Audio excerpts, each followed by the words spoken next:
I'm at it, another controversial question. This one has to do with Matthew 24. Is Jesus talking about the rapture, specifically in verses 36 through 44? Allow me to read them. Jesus is speaking. But of that day and hour no one knows. There it is. Not even the angels of heaven, but my Father only. But as the days of Noah were, so also will the coming of the Son of Man be.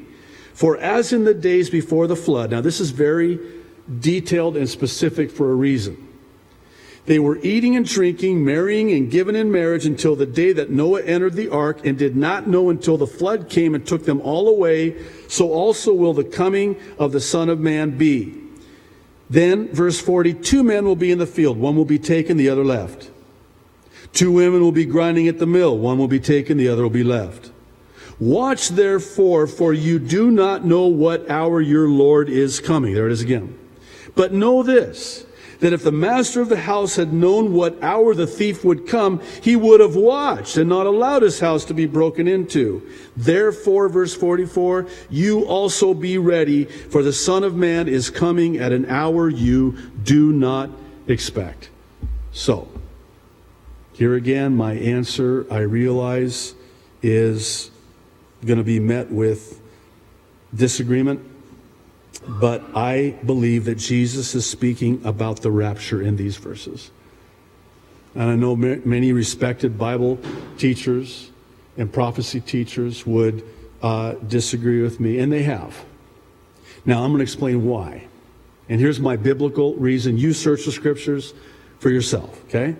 One of the main reasons that I believe that this is about the rapture is because were Jesus referring to the second coming, think about this, it's virtually impossible to reconcile a world doing business as usual at the end of the 7-year tribulation.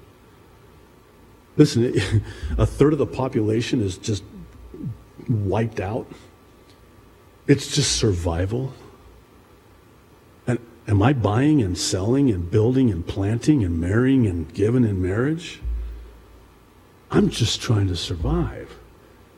This can't be the second coming, because we're at the second coming. It's not business as usual. I mean, we're told that if Jesus did not shorten the days, no one would survive. No flesh would survive. It's not business as usual. It's the antithesis of business as usual. And here's another reason. The second coming would not only be at an hour one could expect, it certainly wouldn't be as a thief in the night. Listen, we have something catastrophic happen and people are talking about Jesus, right? Remember what happened after 9/11? 9/11 is going to be kindergarten compared to the tribulation. So it's not going to be as a thief in the night. It's going to be, again, the antithesis of it. Here's a second reason I believe Jesus is referring to the rapture. And this is the argument that many offer concerning this not being about the rapture, that Jesus is talking to the Jews. This is about Israel. They bring Luke 21 into the discussion. And they argue that Luke 21 and Matthew 24 are a parallel account, and they are not. And here's how I get there. In Luke, Jesus is teaching in the temple to the people and the disciples. Whereas in Matthew, Jesus is teaching about the temple, but not to the people and only the disciples. He's not in the temple. He's on the Mount of Olives. It's not a parallel passage. They're not the same thing. But some parts are the same, but they're not a parallel passage. And then here's another reason. There's many more, but just in the interest of time, the parables that follow in Matthew 25, they are the common denominator with all of those parables in Matthew 25 is be ready for the rapture because you don't know when it's going to come. And the first one of the 3 parables in Matthew 25 are the 10 bridesmaids. 5 have oil in their lamp, 5 don't. Now, I've heard many people teach this parable. It is a very interesting parable. But here's the bottom line, as simple as I can make it. 5 of them looked like they were Christians. They even dressed like Christians. They probably even talked like Christians. But they weren't born again of the Holy Spirit, which is a type of the oil. Oil is always a type of the Holy Spirit. And the 5 that were ready, the 5 brides that were ready, had oil. They had the Holy Spirit. One real quick thing, and I just...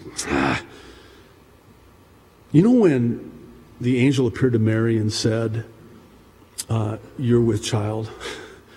And she was just flabbergasted, and she said, excuse me, I've never known a man. That word that she uses is very interesting. It's the word gnosko, and it's an experiential knowledge. It's an intercourse, if you will. Now, in Matthew 7, it's a stunning rebuke when Jesus says, there will be those on that day that I will say, depart from me, I never knew you. Same word. Gnosko. We've never had that intercourse, that experiential knowledge. I've never known you intimately in that way.